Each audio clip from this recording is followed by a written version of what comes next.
Am I getting depressed, or does this situation just suck? Hi, I'm Molly Scharf. I'm a family physician at the Student Health Center. And welcome to the Twilight Zone, where your entire routine has gone out the window. You can't see your favorite people. You have no idea how long this will last in the future.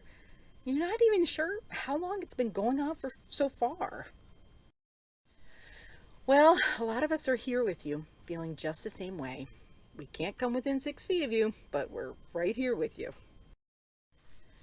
We miss our friends.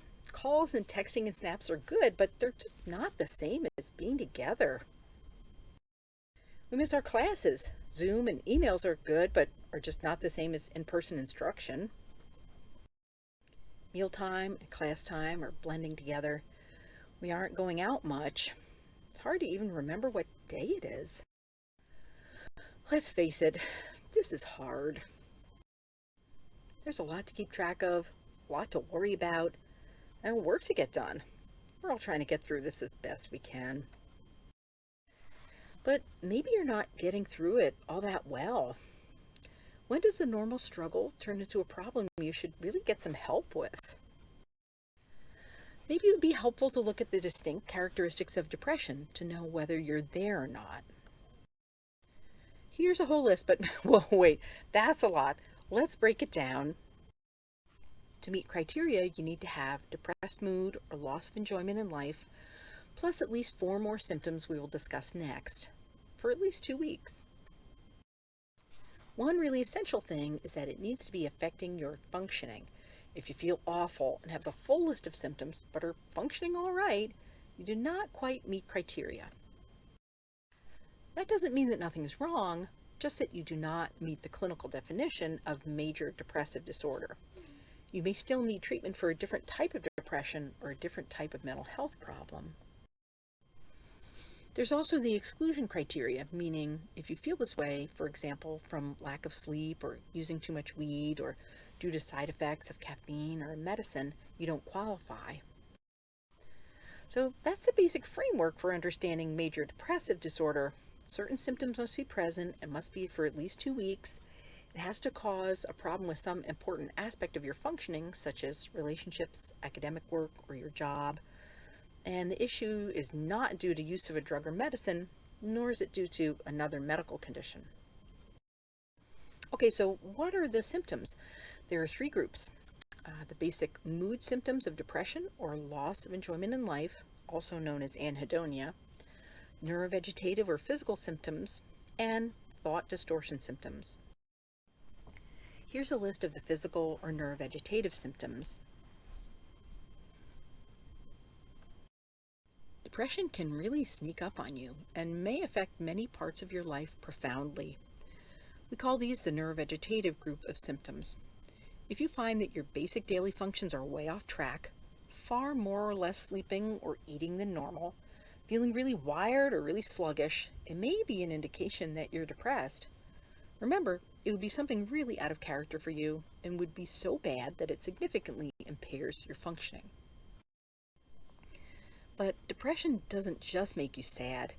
It changes the way you look at yourself and the world to cast it all in the very worst light. These are the cognitive or thought distortion symptoms. You might feel guilty, hopeless, or worthless, although nothing externally has happened to change your baseline opinion of yourself and your life. It's hard to concentrate, even when you should be able to.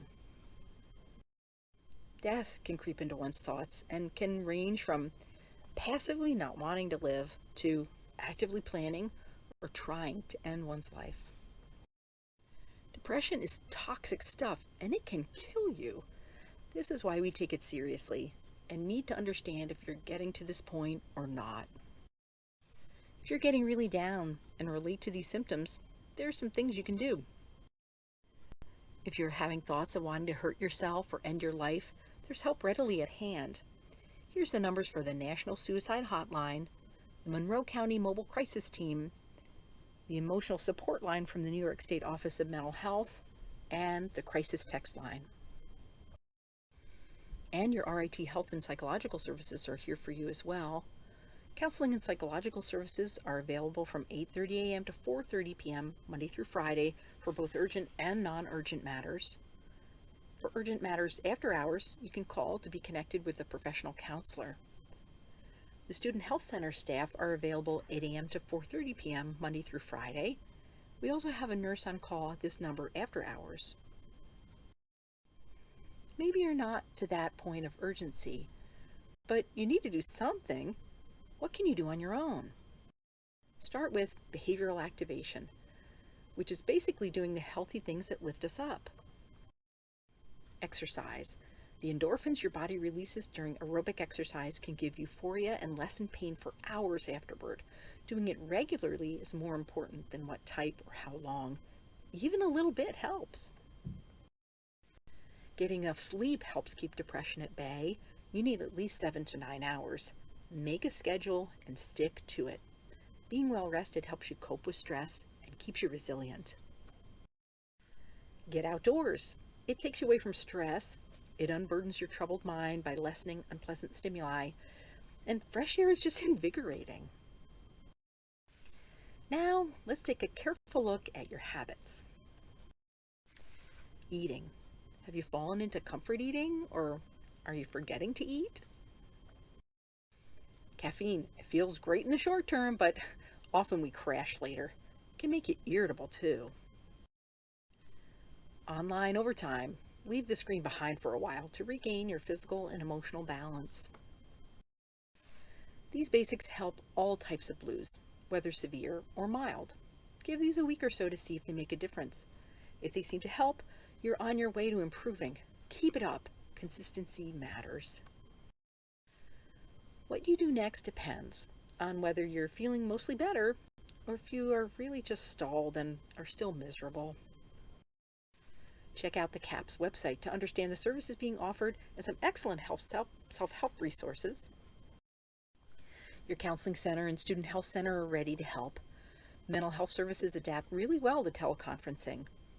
Reach out to schedule an appointment so we can help you understand and improve how you're feeling. We can all feel better, even though this undoubtedly sucks. You may not physically be on campus, but you're still an RIT student. We're all tigers, and we've got your back.